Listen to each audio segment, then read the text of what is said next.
kids here? Yeah, with Gideon around, he can keep an eye on them. Gideon again? You know how responsible he is.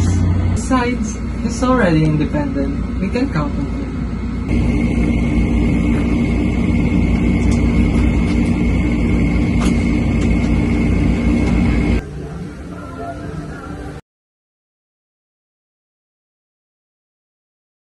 Me and your mother will go out for a meantime, okay?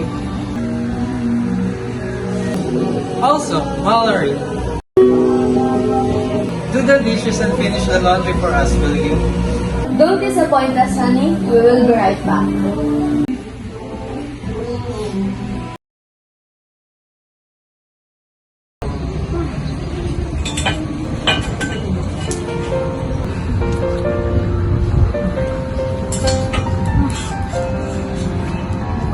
It was so hot.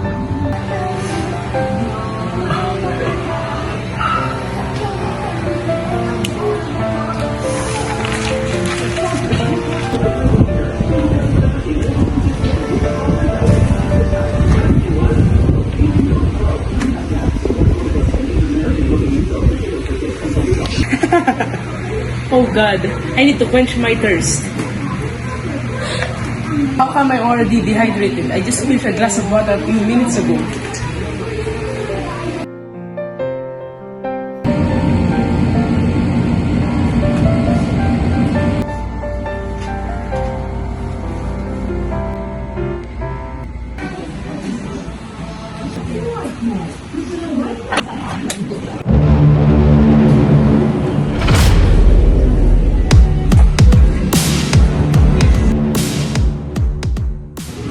Here, let me help.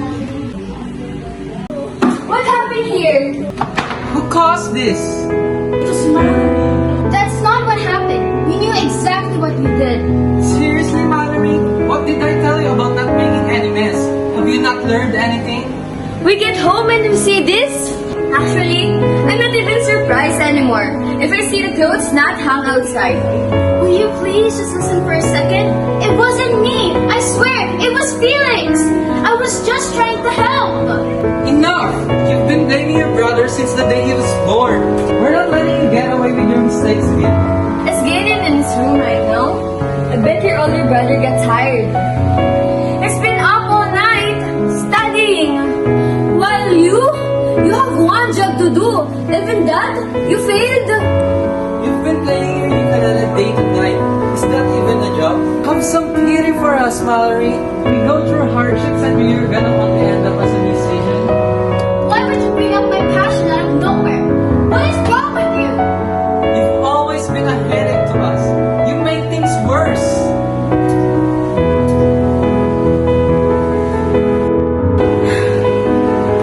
I will be one of the most successful musicians. I will be.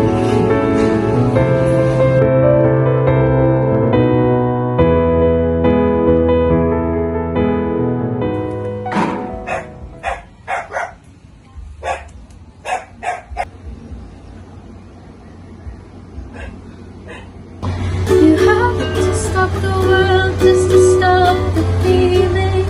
Good luck, babe. Oh, good luck, babe. You have to stop the world just to stop the feeling.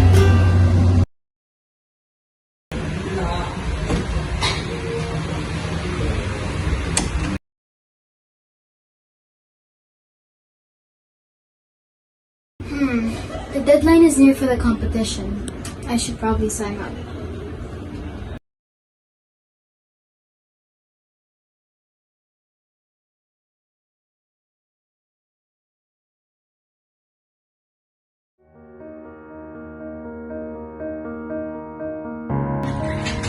Mom, Dad, I get the highest score in our class. Take a look. Not now, hon. Your mother and I are busy. Okay. Oh, and I also became a member at the Social Studies Club. They said I was excellent in economics. That's great, sweetie. When will you ever make time for me? We're doing this for you. We just have to finish this. We'll spend time together, okay? It's hard for us too, Amara. I hope you understand us. Well, what's new, as usual?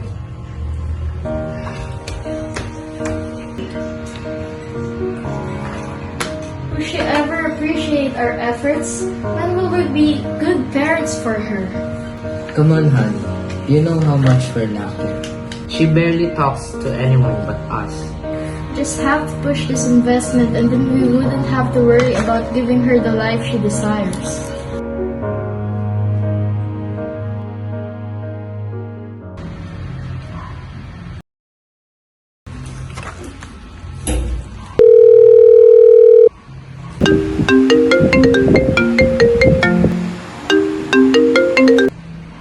Have you received the emails? Yes, sir. Currently checking on it. I'll call you back later once it's done.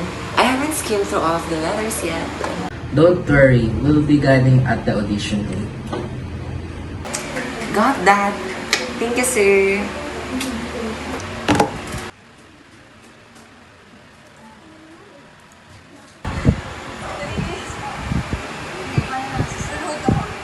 She's incredible.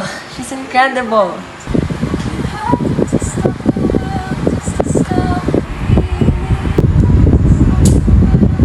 Born to be Riva. That's what I like. Oh my god, I'm gonna need to call this one.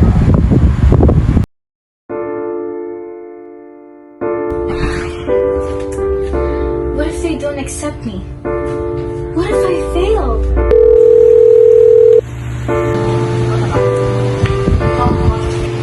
Oh, hi Mom and Dad.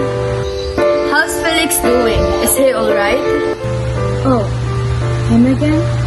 Oh, well he's feeling kind of ill right now. What? Felix is sick? Did you give him proper medication? I don't know what to do, but he's resting at Gideon's room right now. Well, we'll be there tomorrow. What? We're going to leave already? Our baby boy is sick. Do you think I still want to stay here? Poor Felix. We'll come home tomorrow morning. Make sure he gets enough rest. Okay, keep safe Mom and Dad.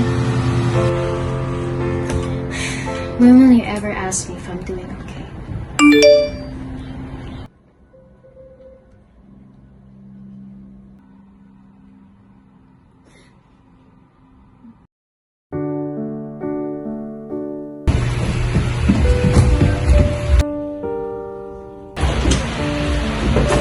Felix, we're so concerned about you.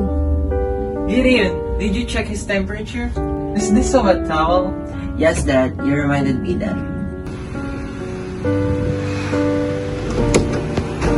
Mom, Dad, I'll just go somewhere important. I'll be home by 6. What? You're leaving? At this time? Can't you see your siblings suffering? Dad, I got accepted at a competition. And let her. She doesn't care about his family anymore. Sometimes I wish I was an only child, so I have no one to share with.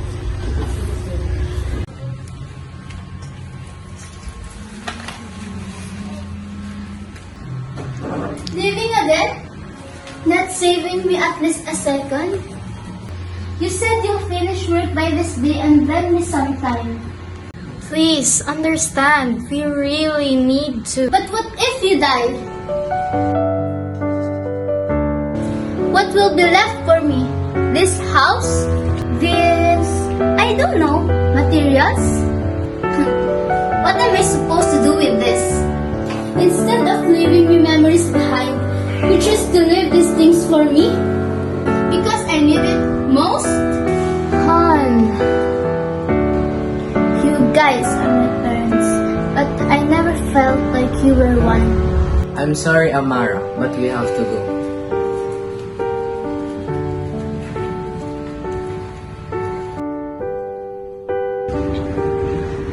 I thought it would feel much better if I had no siblings at all, since I have no one to share my possessions to. Turns out, my parents will pour their attention to others rather than me.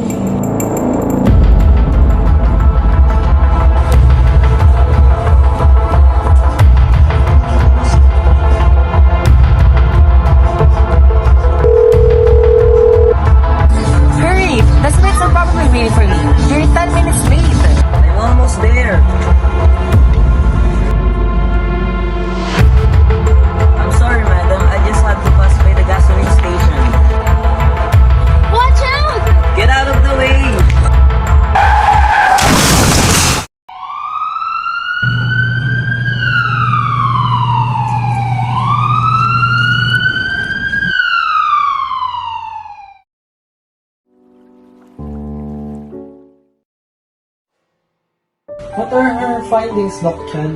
Well, Mallory's condition isn't at its very best right now. She suffered mild traumatic head injury after she lost consciousness. Her blood vessels also ruptured, causing rapid blood loss. Fortunately, Miss AMARA here called the ambulance immediately. She also donated the same blood type as Mallory's. It's my pleasure, Doc Chan. She deeply deserves it. Your daughter saved my life. I owe her everything. She has such a pure soul. You're lucky to have her. Amara, dear, are you alright? Good evening, ma'am. Miss AMARA here is alright. You don't have to worry. Well, I have other patients to tend for. Good evening. What happened to you? Did you get hurt? So you only show up when my life's at danger? Do I have to get hurt just to feel your love? Sorry, I really am. I'm sorry. I'm sorry that we forgot about you. We've been driving ourselves into work. We couldn't see you in our sights anymore. We love you very much, our Amara. Where's Gideon? Even when I'm at my coma bed, he still can't show up to support me? Too busy at school, huh? Once a selfish person, always a selfish person. Selfish? I've been studying my whole life while taking care of you whenever mom and dad's gone. Do you know what it feels like to carry all the weights and pretend to be okay? It doesn't really matter to me what kind of baggage you carry. I know what you went through and how hard it is to be a second parent to us. But did you know that I was suffering all this long and you didn't even say anything to me? Maybe I really am like this because I had to choose this way. I had to be this way. Maybe you're right. Maybe I am really ambitious, Mallory. Maybe my studies are more important to me. But you know, I didn't just do it for myself. I had to take this path for our family's future. So, even though I want to take a rest, I endured all of that. I kept overcoming the pressure because that's where mom and dad will be proud of me. I stayed strong. I stayed tough. Just because I had to. But just because I have to be tough doesn't mean I don't have things anymore.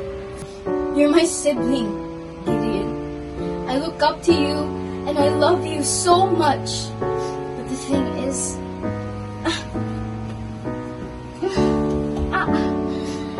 I'm so jealous of you. I'm really, really jealous of you. Me? Yes, Gideon, you. No matter what you do, you're just so effortlessly amazing. It's always you. Mom and Dad think you're the kindest, the smartest. While me, no matter how hard I work, it's like nobody in this house cares. But why is it my fault that you're angry? But why is it my fault that I'm doing it for the family? Well, to be honest, I'm the one who's envious of all of you. Because I don't have the things you have, such as your talents. You're so talented, Mallory. FELIX, I wish I had your sense of humor. It hits me. It's a hit with mom. That's the reason why all of the attention is on you. Oh, so are you saying that I'm unfair? Mom, do you remember that time when I graduated grade school as valedictorian and I had so many medals, but Felix only had one? Yet you praised him and not me. And also that time, I came home so hungry for practice and I ate the dish you made for Felix. And you got mad because you said you were saving it for him. And that time when you went to the Divisoria and you bought tats and you didn't even let me pick the one I bought because you said that Gideon should be the one to pick first because he's the eldest. He's the best, right? So sorry, Mallory, my dear. We didn't know you felt that way. Dad, Mom, it's okay. I understand. I accepted it that you truly treat Gideon and Felix differently because they're your favorites, right? And that's okay. That's okay because what matters to me is that you raised me, you fed me, you educated me, and you loved me. And that's good enough for me. But you know what? Ever since I showed my love and care for music, all I ever heard from you guys was that I'm arrogant and that I'm irresponsible. And I'm sorry. I'm sorry, Mom. I'm sorry, Mom. I'm sorry. I'm so sorry, Mallory. I want you to know that I'm so grateful for everything you've done for us. We're not perfect, but we're your parents, and we'll always love you in the best way we know.